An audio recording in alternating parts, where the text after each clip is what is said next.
Junctional complexes हम पढ़ चुके हैं under the heading modifications of plasma membrane. अब हम पढ़ेंगे नेक्स्ट जो मॉडिफिकेशन है माइक्रोविलाई। विलाई लाइक स्ट्रक्चर्स होते हैं प्लाज्मा मेम्ब्रेन की मॉडिफिकेशन होगी और ये जो विलाई है वो ऐसे प्रेजेंट होगी। तो ये ऐसे प्रेजेंट है, हमारा ऐसे सिंपल प्रेजेंट होता है कि सिंपल स्ट्रेट चेन, स्ट्रेट हम बोल सकते हैं कि, और एक हमारा ऐसे इनफोल्डिंग या फिर आउटफोल्डिंग हो गई है तो ये क्या कर देंगे माइक्रोविलाई फॉर्म कर लेंगे। और ये जो माइक्रोविलाई है इसके जो आउटर एक्सटर्नल साइड प्रेजेंट होती है ग्लाइकोकैलिक्स की मेम्ब्रेन। इसकी ग्लाइकोकैलिक्स में ग्लाइकोप्रोटीन की भी बनी हो सकती है या फिर ग्लाइकोलिपिड्स की भी बनी हो सकती है। नेक्स्ट जो है इसके इनर सरफेस के ऊपर प्रेजेंट होते हैं एक्टिन फिलामेंट, और ये जो एक्टिन फिलामेंट है ये प्लाज्मा मेम्ब्रेन है। एक्टिन फिलामेंट जो है प्लाज्मा मेम्ब्रेन से बाइंड करेंगे with the help of calmodulin protein, और कार्बोमोडिलिन प्रोटीन और जो एक्टिन फिलामेंट है वो दो प्रोटीन्स होंगे विलिन और फिम्ब्रिन, उनकी हेल्प से कनेक्ट करेंगे या फिर हम बोल सकते हैं एक तरह से यहाँ पे जुड़ेंगे। तो ये हमारा स्ट्रक्चर हो गया माइक्रोविलाई का। आउटर सरफेस पे ग्लाइकोकैलिक्स प्रेजेंट है, इनर सरफेस के ऊपर एक्टिन फिलामेंट्स प्रेजेंट है। एक्टिन फिलामेंट कार्बोमोडिलिन प्रोटीन की हेल्प से प्लाज्मा मेम्ब्रेन से अटैच होते हैं, और कार्बोमोडिलिन प्रोटीन क्या है, कैल्शियम मीडिएटेड प्रोटीन है जो कि कैल्शियम इसको मीडिएट करता है।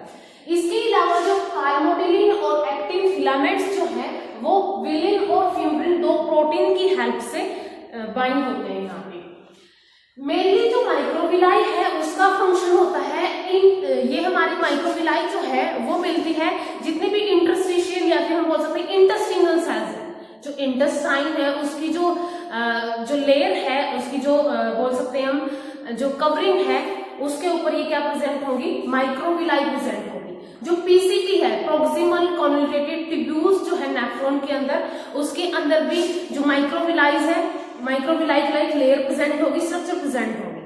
इसके अलावा एपिथेलियल सेल्स जो है गॉल ब्लैडर की, यूट्रस की और जो यॉर्क सैक है उसकी, इनके अंदर भी क्या होता है जो माइक्रोविलाई है वो लाइन करती है इनकी वॉल को या सरफेस को। अब इसका फंक्शन क्या होगा, मेनली सरफेस एरिया के अंदर इंक्रीज करना, और ये एक्ट करेगी फिल्ट्रेशन की तरह या फिर हम बोल सकते हैं कि फिल्टर फाइबर की तरह। और इसके अलावा ये ब्रेस्ट बॉर्डर भी फॉर्म करती है जिसकी हेल्प से मैक्सिमम एब्जॉर्प्शन या फिर हम बोल सकते हैं रीएब्जॉर्प्शन होता है यहाँ पे। तो इसका काम है सरफेस एरिया के अंदर इंक्रीज करना।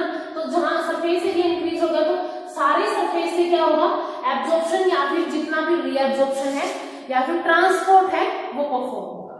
नेक्स्ट जो है ग्लाइकोकैलिक्स प्लाज्मा मेम्ब्रेन की मॉडिफिकेशन। ग्लाइकोकैलिक्स क्या है, फॉर्म्ड होता है ग्लाइकोलिपिड एंड ग्लाइकोप्रोटीन्स का।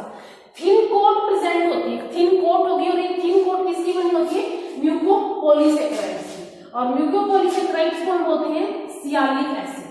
सियालिक एसिड के ऊपर नेगेटिव चार्ज होगा, और ये नेगेटिव चार्ज क्या करेगा जो पॉजिटिव चार्ज आयंस है उनको अट्रैक्ट करने में हेल्प करेगा। Positive charge ions like sodium हो गया या फिर कैल्शियम प्रेजेंट होंगे तो इनको ये अट्रैक्ट करने में हेल्प करेगी। इसके अलावा इसका फंक्शन क्या होगा, मेनली ये हेल्प करेगी सेलुलर रिकॉग्निशन के अंदर। सेल के सरफेस के ऊपर थिन कोट प्रेजेंट है तो सेल के जो रिकॉग्निशन है कि कौन सी यहाँ पे जो एंटीजन्स है उनका इसको रिकॉग्नाइज करेगी कि बाहर का एंटीजन है, फॉरेन है या फिर हमारी सेल का ही है।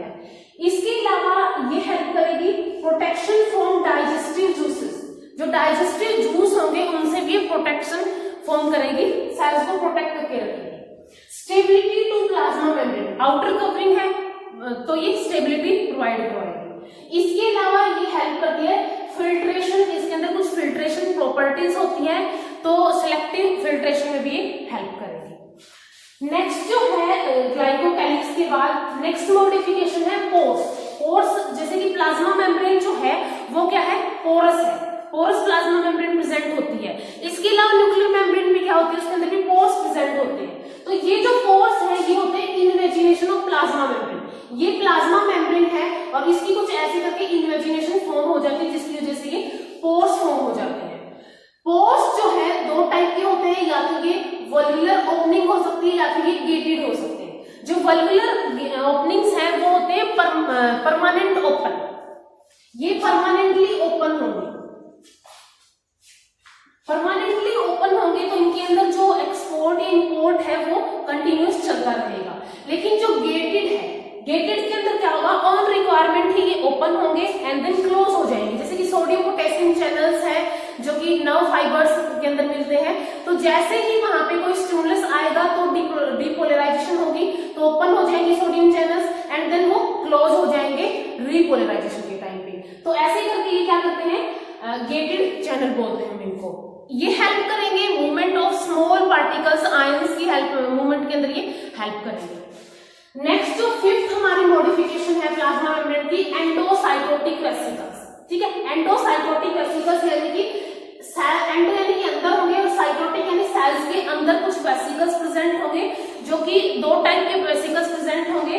और इन दो टाइप्स के अंदर एक टाइप हमारा है एंडोसाइटोटिक और एक प्रोसेस होती है एंडोसाइटोसिस की। इस एंडोसाइटोसिस की प्रोसेस की हेल्प से ये क्या करते हैं, मेनली अपना फंक्शन परफॉर्म करते हैं, जो भी इनको ट्रांसपोर्ट करना होता है वो ट्रांसपोर्ट करते हैं। तो जो एंडोसाइटोसिस की प्रोसेस है, एंडोसाइटोसिस की प्रोसेस में दो टाइप का होता है। नंबर फर्स्ट हमारा होता है जो कि हम बोलते हैं फैगोसाइटोसिस, या फिर हम बोलते हैं फैगोसाइटोटिक वेसिकल्स।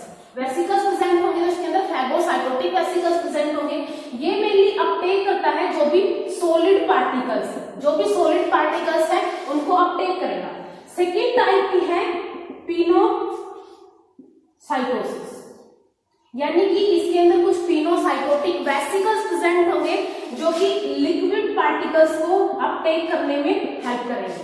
तो इसके अंदर क्या होगा, सपोज ये हमारी प्लाज्मा मेम्ब्रेन और ये क्या है, infolding of plasma membrane. Plasma membrane की इनफोल्डिंग होती है, यहाँ पे कोई भी लिक्विड या फिर हमने बोल दिया सॉलिड मटेरियल प्रेजेंट है, तो प्लाज्मा मेम्ब्रेन ऐसे प्रेजेंट है। यहाँ पे प्लाज्मा मेम्ब्रेन क्या करेगी, कुछ इनफोल्डिंग करना स्टार्ट कर देगी, ऐसे करके इनफोल्डिंग करना स्टार्ट कर देगी और ये जो मटेरियल इसको अपटेक करके एक वेसिकल के अंदर फॉर्म कर देगी, जिसको हम बोलेंगे या तो बोलेंगे उसको फैगोसाइटोटिक वेसिकल, या फिर हम उसको बोलेंगे